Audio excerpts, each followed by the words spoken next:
Thank you for joining us. The demand is high. Police departments across the country are struggling with putting enough badges on the street. But over the past few years, the pipeline for new officers has been running low. The Justice Department reports not even 8,000 sworn officers statewide in Mississippi are working. In Oxford, the police department is finding a new source for officers. WTV's Gunnar Montgomery joins us live in Oxford to tell us about that solution. So now more than ever, communication is key for law enforcement. So not only is this a great education opportunity, it helps Oxford PD connect closer with its citizens on a deeper level. I've been able to teach classes, I've been able to go on ride-alongs and just learn more about the overall law enforcement agency, and just been able to make a connection with the community. Nicola Bales and Max Binkley have spent the past semester serving as interns for Public Information Officer Breck Jones. They say they are getting real-world experience that could never be taught in a classroom. I really try to let them be as hands-on as possible. I really want them to get a real feel for what we do. So I have them help write press releases. They work on social media graphics, video content. These interns say working at a police department gives them the opportunity to use what they study in school and apply it to help their community. It's really easy to kind of dissociate your work and just write something for a grade, but when you write something that affects people's lives and tells the story of people in the community, that it's really impactful for you, but also just to see the smiles on their faces. With law enforcement facing nationwide staffing shortages, Officer Jones says he hopes the internship can get more young people interested in law enforcement careers. There's not a ton of PIOs around in this area, and so we wanted to bring people in here and get them prepared and see what it's really like, and something where they could possibly do that for their career. Oxford PD is looking to hire some more interns for the fall semester. So if you or someone you know, maybe a child going to Ole Miss, is majoring in marketing and or communications, journalism, public relations, things like that, this is a great opportunity for that student. Reporting live from Oxford, Garner Montgomery, WTVA 9 News. Some senior citizens in Tupelo held a block party today, a senior citizen block party today. Methodist Senior Services, along with the Traceway Retirement Community, celebrated their first ever greenhouse home. WTVA's Chris Knowles was at the celebration, and he joins us live in the studio to tell us all about it. Chris? Yeah, the Methodist Senior Services has about 20 greenhouses across Mississippi. There are now 400 nationwide. Their CEO even tells me that there are greenhouses in Canada and Australia. Well, here's the thing. It all started here in Tupelo. Today they held a tailgate 20th anniversary celebration.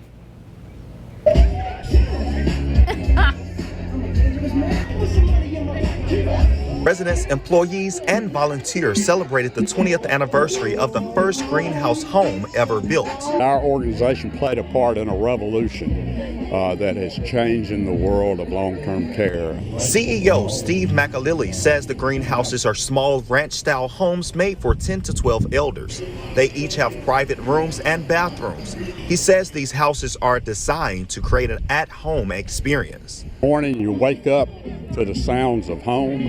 You hear dishes rattling, and you smell coffee brewing and bacon frying, and you wander out of your bedroom into your kitchen and you have breakfast, rather than being wheeled down a long hall to a big dining hall to eat with a bunch of strangers.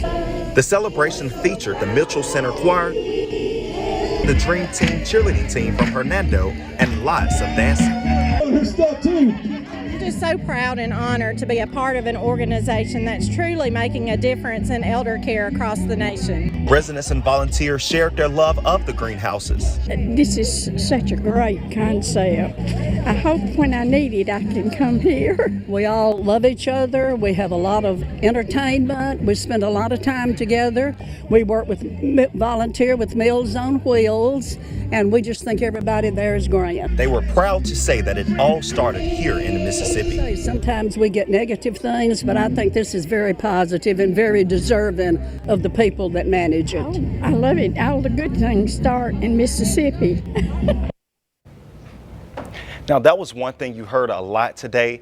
All the things, good things, start here in Mississippi. Live in studio, Chris Knowles, WTVA 9 News. Tanya Curry. Mississippi U.S. Senator Roger Wicker and more than 70 other members of Congress are urging Secretary of State Antony Blinken to designate a U.S. legal permanent resident and Russian dissident as unlawfully and wrongfully detained. They are also calling for the U.S. government to use its resources to free Vladimir Kara-Murza after his arrest over a year ago. He was recently sentenced to 25 years in prison. Wicker and the other lawmakers say Kara-Murza is in poor health due to Kremlin-directed poisonings. Kara-Murza is known as a strong supporter of human rights. Turning to the U.S. Supreme Court's pending decision on the abortion pill mifepristone, or Stone. The High Court extended its temporary stay of a lower court ruling on Wednesday, allowing the drug to remain widely available until tomorrow night as justices consider the case. ABC's Justin Finch is following the latest from Washington.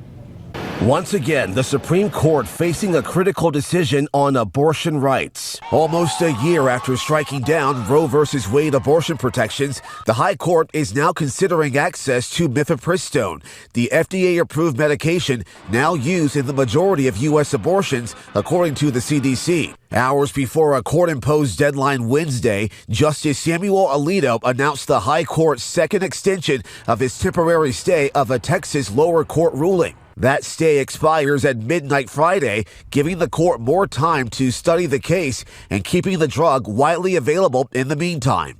Earlier this month, mifepristone became the subject of conflicting lower court decisions. First, a Texas federal judge's ruling rolling back FDA approval of the drug, contending its health risks weren't properly considered. Then, a Washington state federal judge upheld mifepristone access in 17 states and Washington, D.C.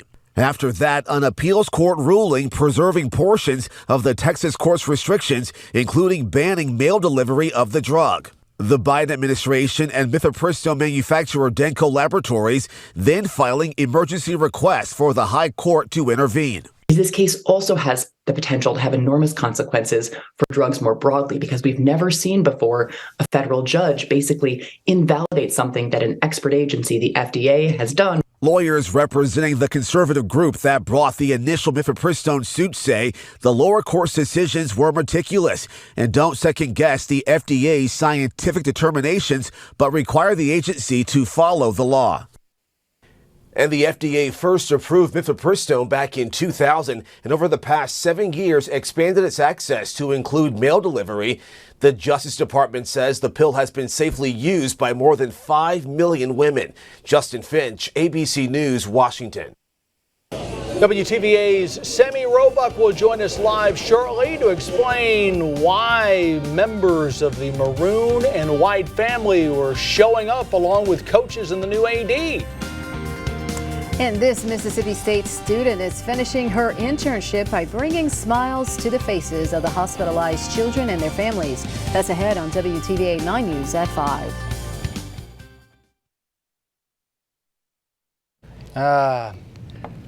Mifepristone. I don't know why, but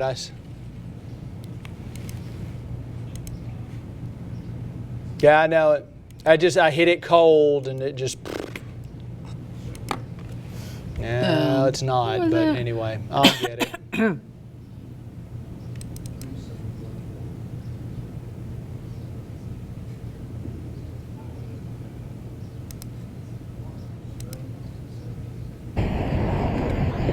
It says I have levels over here.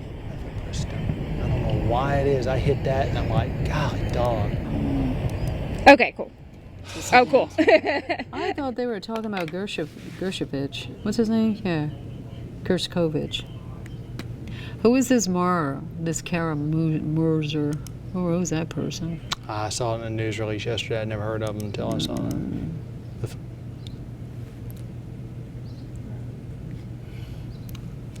So Craig, I know it doesn't mean anything, but. What?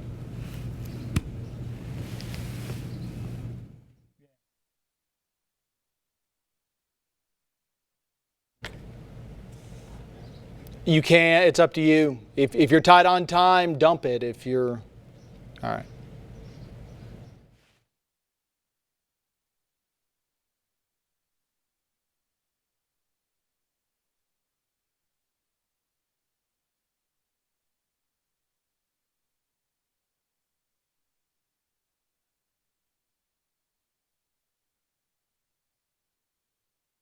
You're watching WTVA 9 News with anchors Craig Ford, Emily Leonard, and Severe Weather Authority Chief Meteorologist Matt Laubon. There are some new faces in the athletic department at Mississippi State, and they showed up in Tupelo today as part of the Road Dog Tour. WTVA Sammy Roebuck is live in Tupelo, where she dropped in. Spring games were this weekend for area college teams like Mississippi State, but more importantly, it was the first football game for two of their athletic leaders, head football coach Zach Arnett and the athletic director Zach Selman. They are ready to get ready for sports. They are excited about it. The event was held here in Tupelo at the St. James Catholic Church. The purpose is to promote Mississippi athletics and to connect with the community. They're on their Road Dog Tour and visiting 10 different cities all over the South. Head coach Zach Arnett says it feels good to have his first game under his belt. Yeah, you feel better about yourself after 15 practices than before the first one, right? So, guys did a great job of showing up to work every day and preparing. And I thought we had a good competitive spring game. A couple guys really flashed, and I mean they're playmakers. We knew that, and so got some areas we need to improve and work on. But that's what spring ball's for, and we're excited to get into the next phase. Summer conditioning, strength training, then fall camp will be here before we know it. I think seeing the spring game, it's almost like music to your ears hearing the pads pop. You miss that sound, but really for next fall, looking forward to seeing the junction and our guys walk in. Looking forward to seeing the students and the cowbells. I've been told to take a lot of Tylenol before the first game, but just the juice, the excitement of it, I'm excited for all of it, and the smells. I love the smells of tailgating and all of that. The sights, sounds, and smells of tailgating are just around the corner. All of that will return to Mississippi State in just 135 days. Mississippi State will host Southeastern Louisiana for their first game of the season on September 2nd. Live in Tupelo, Sammy Roebuck, WTVA 9 News. Alabama U.S. Representatives Terry Sewell and Mike Rogers introduced a bill to combat Alabama's rural wastewater problems. Sewell says this would help more underserved communities receive the wastewater infrastructure they deserve. It would expand a USDA rural water program with grants to help low-income residents install wastewater systems. Live at 5:13, we've got a look at Tupelo coming your way shortly. WTVA Chief Meteorologist Matt Laubon back with a complete look at the Severe Weather Authority forecast.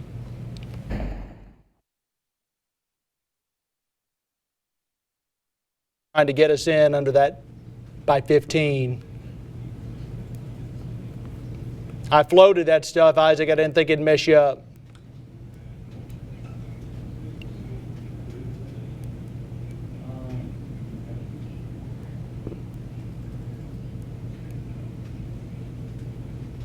Because that shouldn't have caused anything.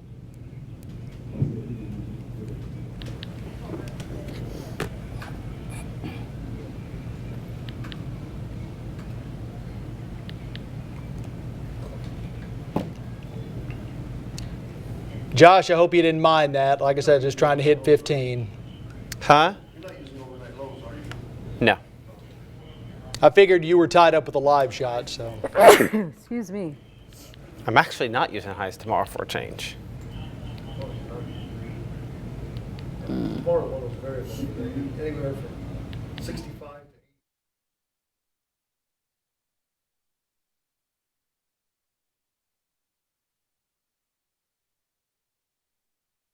to 80. Yeah. You or me? What are you starting with?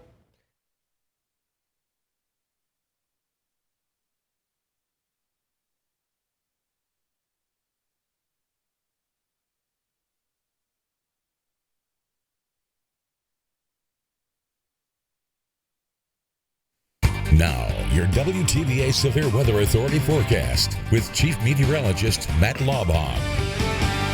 Nice day today. Very nice. Lots of blue skies out there. Once again, still waiting on the atmosphere to get primed more, because I think by this time tomorrow we're going to be tracking some showers and thunderstorms moving at least close to the area. Temperature 86 right now in Sherman under those blue skies. It's that measure of moisture at 45. Even though we have those southerly winds bringing up more moisture, it's yet to really get here, and that'll largely be a limiting factor on the intensity of our chances for storms that could be strong tomorrow. But I think a couple definitely still could be. We're 86 in Tupelo as well, 87 degrees right now in Houston. It's 84 in Columbus. You can see our front, cooler temperatures behind that as well as ahead of it, because those showers have an impact on keeping conditions a little cooler. Back out there into Arkansas, into Louisiana and Texas, quite a few showers and thunderstorms lined up along this front. Not as strong as previous storm systems that have had a lot of severe weather in our area, but there's at least that limited chance all the ways you can see from Wisconsin down all the way to the Mexican border there. So severe weather risk is not a high risk, but it is a fairly widespread chance for at least some isolated thunderstorms, mainly along that front back to the west of us. Now that front will move more into our area. It's going to take that low there to kick some of those storms up as well. But notice the risk becomes significantly more limited on your Friday. Could we still have a few severe thunderstorms? Yes. If we were to have a couple, wind would be our main factor, but it's not a high risk. Tornado is not an impossibility, but not as likely as strong winds. But I would not at all be shocked if most storms did not produce damaging wind tomorrow.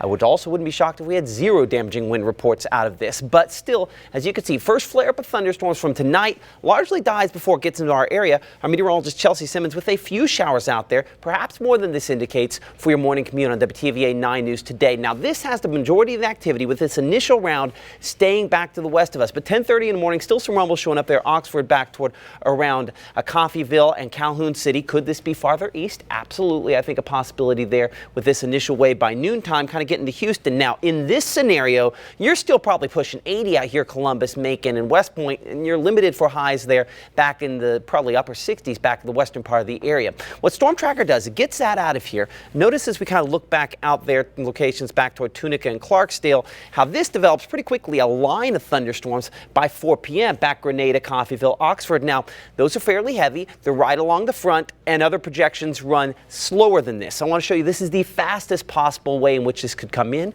It does have probably some strong winds there stretching from Ackerman back to Eupora, Houston or so.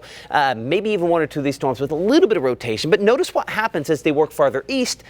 A lot less of those reds showing up as they approach the Alabama state line and work their way into Alabama. You notice they diminish a lot more into the evening. Again, fastest probable timing on this. It's very reasonable this could run slower.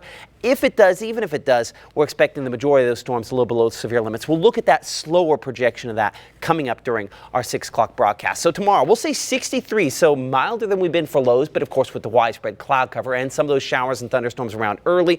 Rain chances increasing certainly in the afternoon into the evening tomorrow. As you can see, that 70% there, that's likely probably this time and after, maybe more like 7 or 8 o'clock for some spots for tomorrow. And then behind that front, much cooler as we look into your Saturday. Again, 40s for lows, low 70s we'll say for highs, and then low 40s on the way by Sunday, looking like the coldest there this time around. Craig and Tanya, at this point, looks like any frosty conditions probably stay north of our area for early Sunday morning. That's been one of our concerns. Hopefully get saved by some cloud cover.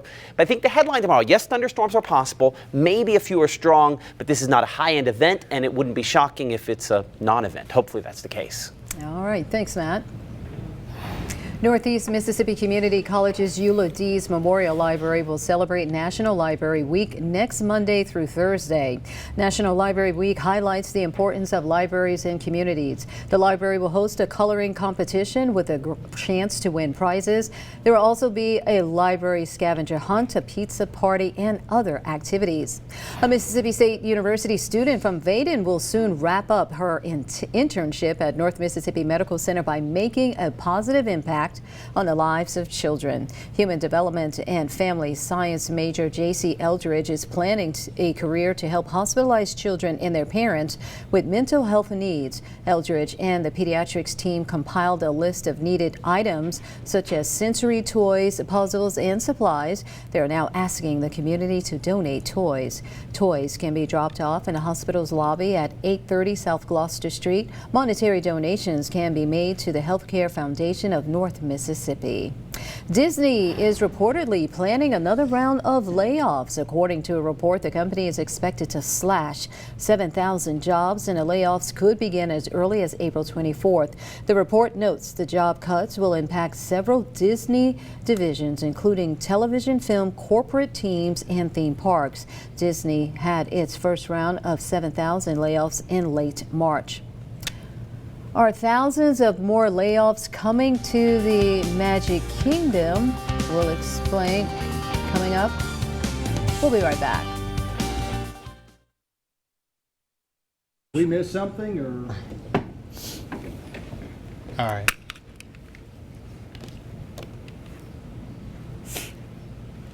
Or is the is that tease actually the story she just read? I just read the. All right.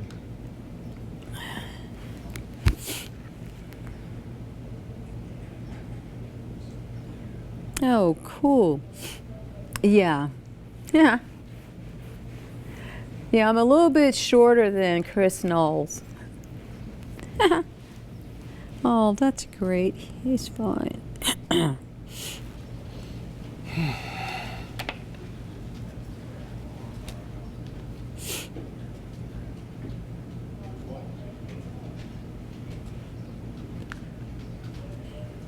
Mm-hmm.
Chicken is big business in Mississippi, and a new report shows the state had another record-breaking year for poultry products. The MSU Extension Office says the demand for chicken and eggs drove Mississippi's poultry industry to a record $3.8 billion.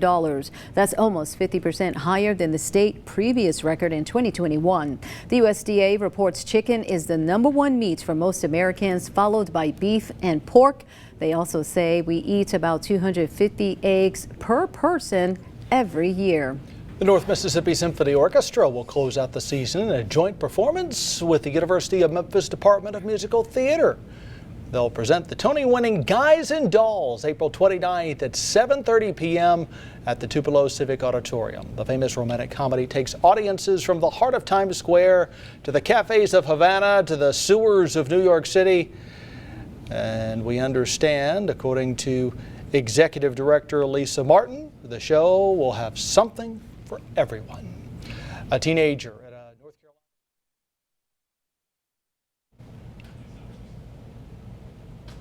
Carolina.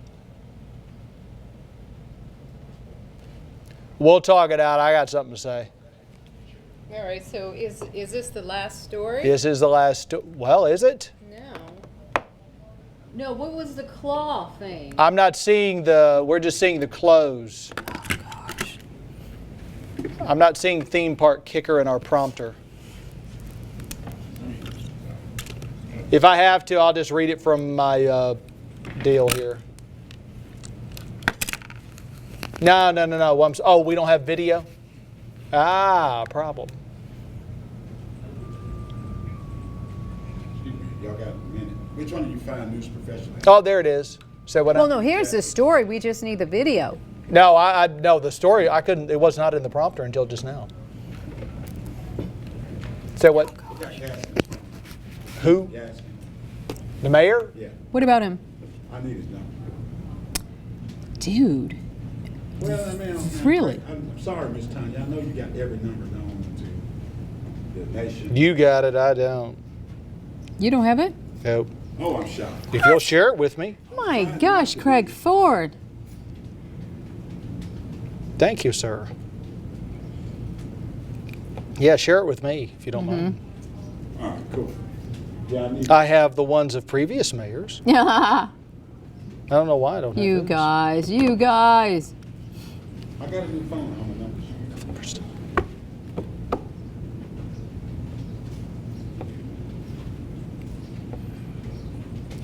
How much? Hey, Josh, we're back in 40 seconds.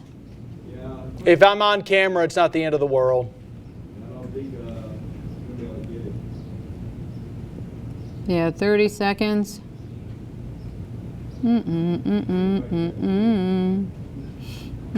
Please save these numbers. Please save these numbers.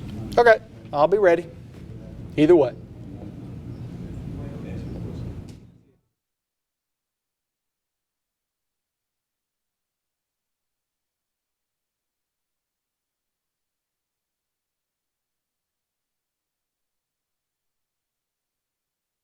Theme park had to be rescued from inside a claw game after he reportedly climbed in to steal a prize. This happened Sunday at the Carowinds theme park in Charlotte.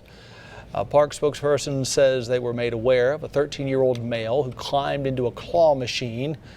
Officials noted that the teen was trying to steal a prize inside the machine. The medical response team unlocked the machine. The boy climbed out. After that, the teen was reportedly treated and released to his guardian. Now, I've seen those machines everywhere. How in the world do you get in? I don't know. I don't know. Yeah, because they're so small, to be honest with you. It's like, how do you get in there? But I mean, to steal something, really? Steal what? A teddy bear?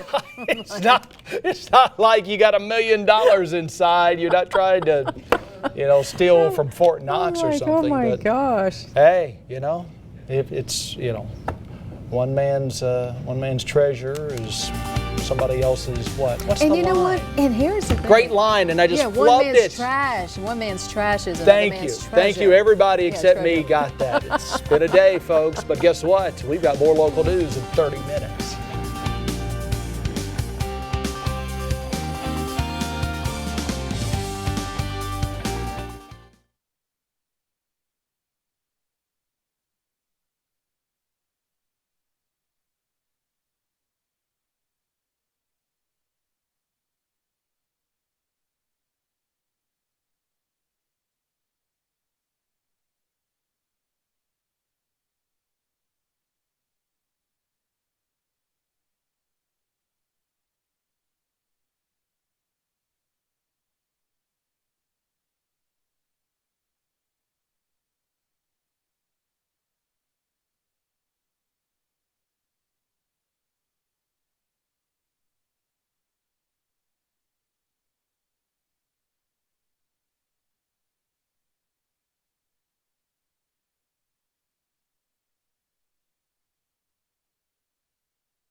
So how many square feet does it have?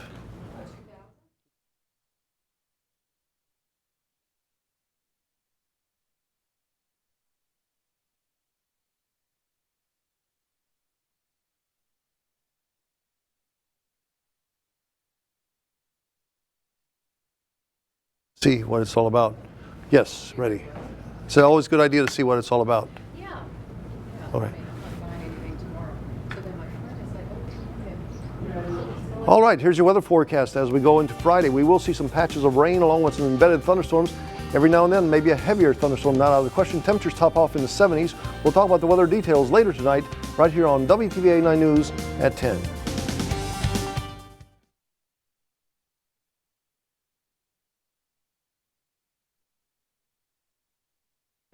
All right, here's your weather forecast for Friday. A frontal system in here. That gives us some rain. That gives us some thunderstorms. By far the heaviest of thunderstorms will be just off to our south, but still a few isolated heavier, if not strong to severe thunderstorm, not out of the question. Temperatures in the afternoon topping off in the lower to middle 70s. Weather details later tonight, right here on WTVA 9 News on WLOV.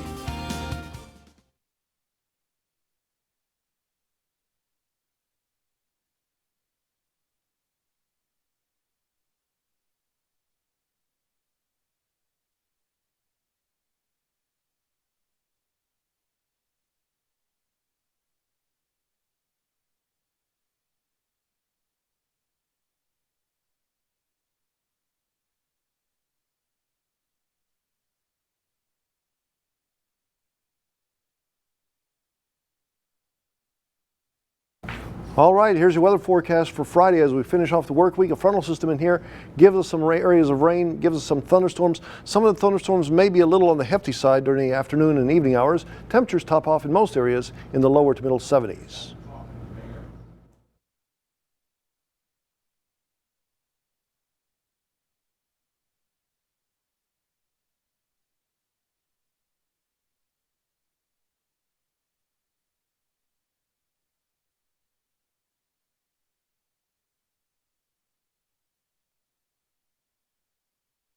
All right, here's your weather forecast as we finish off the work week, into the weekend, into early to middle sections of next week.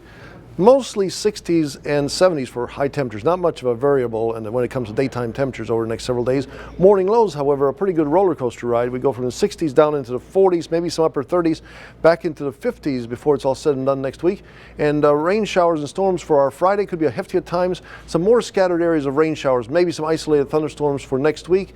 Nothing outrageous stands out as of right now.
local, late breaking.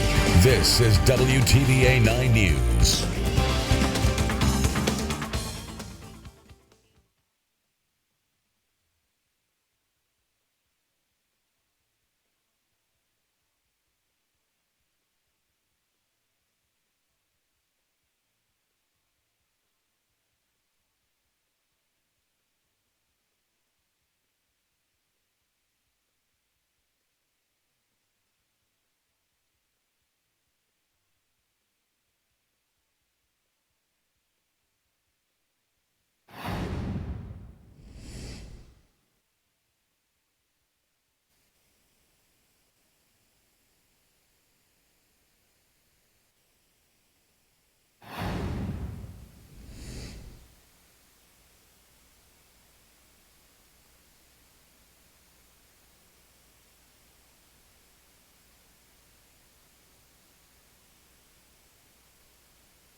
It's not how we start, it's how we finish. And that's really kind of clinched in. The Amory Strong has been one of the biggest things that I think the girls and even the coaching staff and I, like, we've had something, and I think it's really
It's not how we start, it's how we finish. And that's really kind of clinched in. The Amory Strong has been one of the biggest things that I think the girls and even the coaching staff and I, like, we've had something.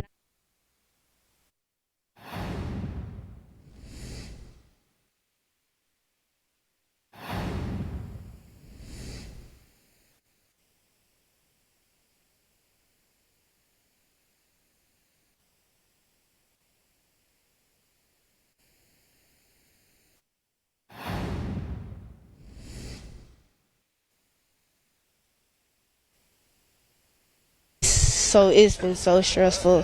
Phil, he was part of the track team, and I just had talked to him Friday. And Kiki, I just had talked to her Friday too, and just finding out they were just gone. Just, it just hurts. Just knowing you just talk to somebody and then they just end up just leaving this early. They didn't even get to graduate.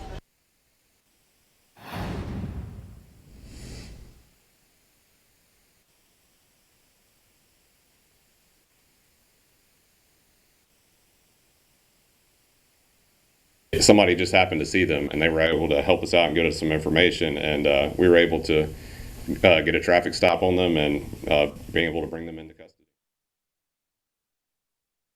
You're watching WTVA 9 News with anchors Craig Ford, Emily Leonard, and Severe Weather Authority Chief Meteorologist Matt Laubon.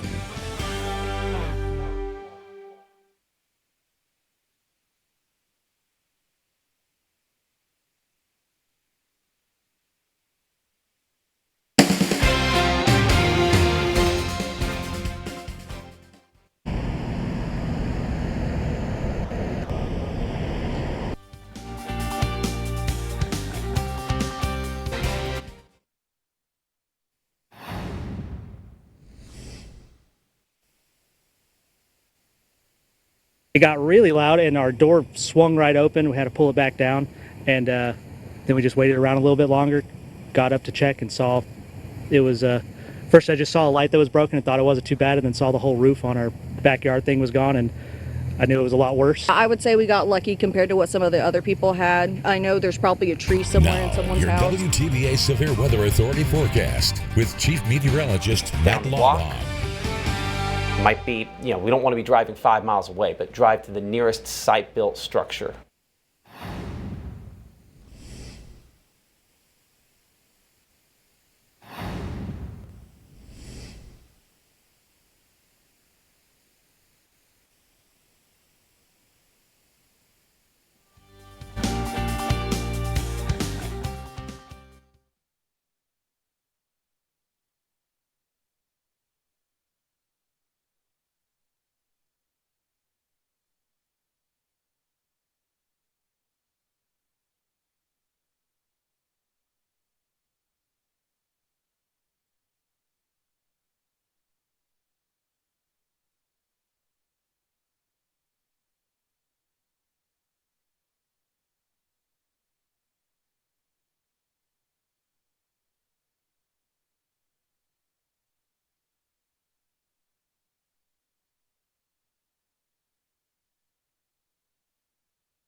You feel better about yourself after 15 practices than before the first one, right? So, guys did a great job of showing up to work every day and preparing.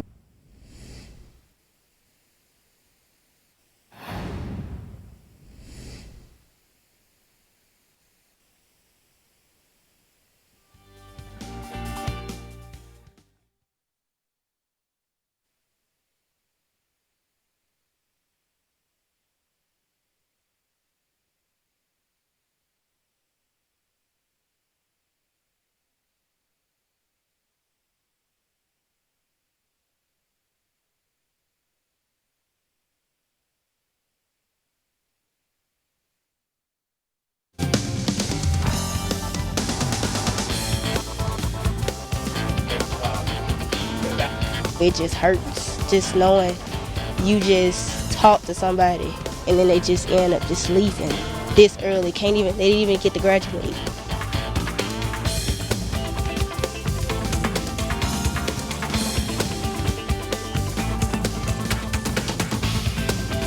Live, local,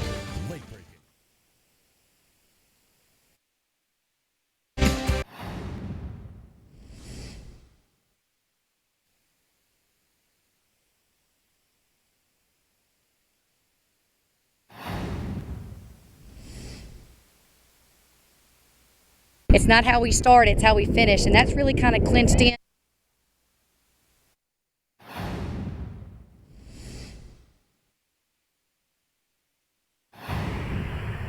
Pieces just like this are scattered all over.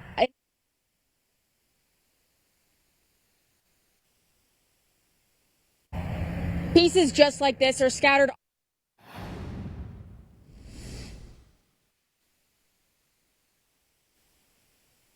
So it's been so stressful.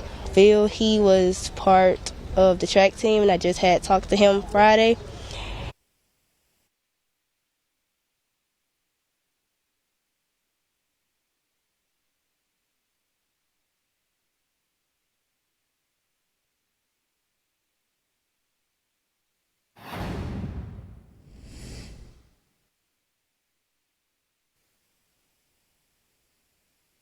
Somebody just happened to see them, and they were able to help us out and give us some information.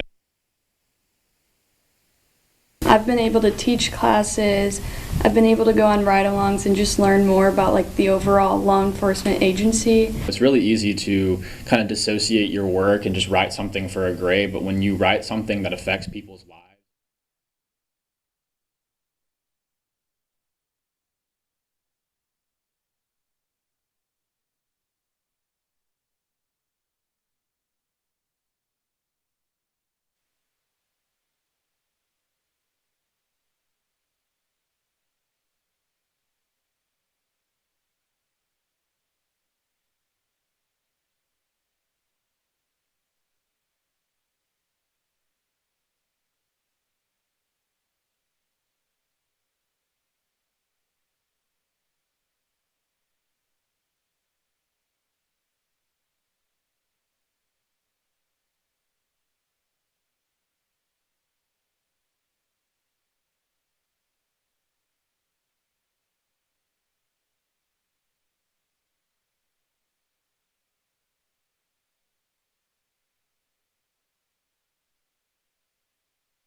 Morning, you wake up to the sounds of home. You hear dishes rattling, and you smell coffee brewing and bacon frying, and you wander out of your bedroom into your kitchen and you have breakfast.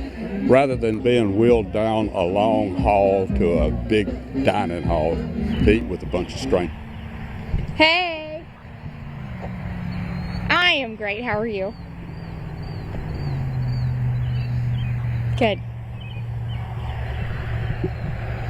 Mic check, 1, 2, 3. Cool. It's possible. So I'm going over here first, and so I have it set to be focused for over here. And then when I move back over here, I'll refocus it for my actual live hit. Yes. Yes. But I will fix it, I promise. Yes, ma'am. I got you. Yes, ma'am.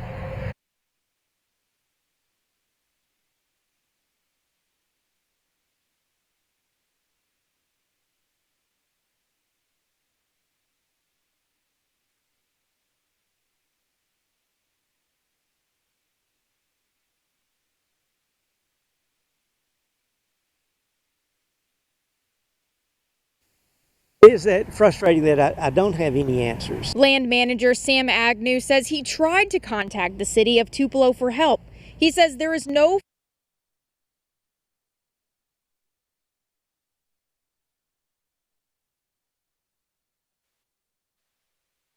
It'll be in theory.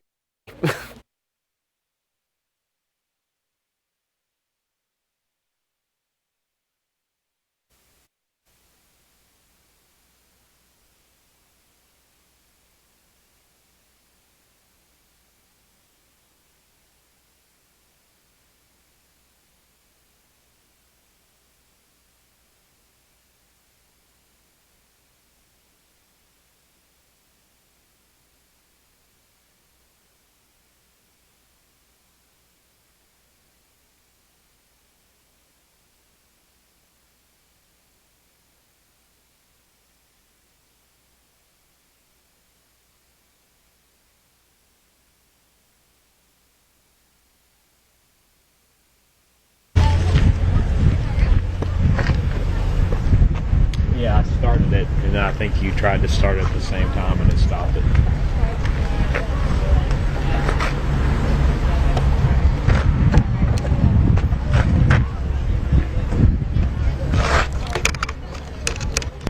Mic check 1 2 3.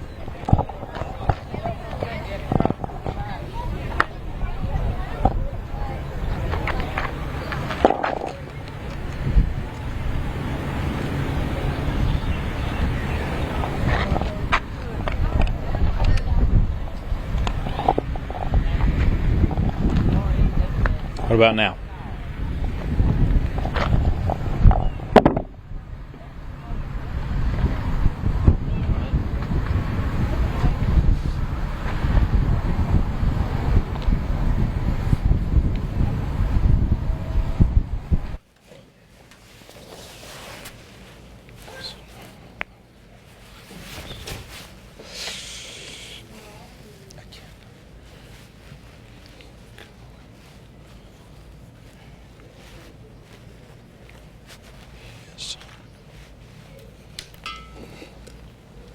Oh, that's a problem. Hang on.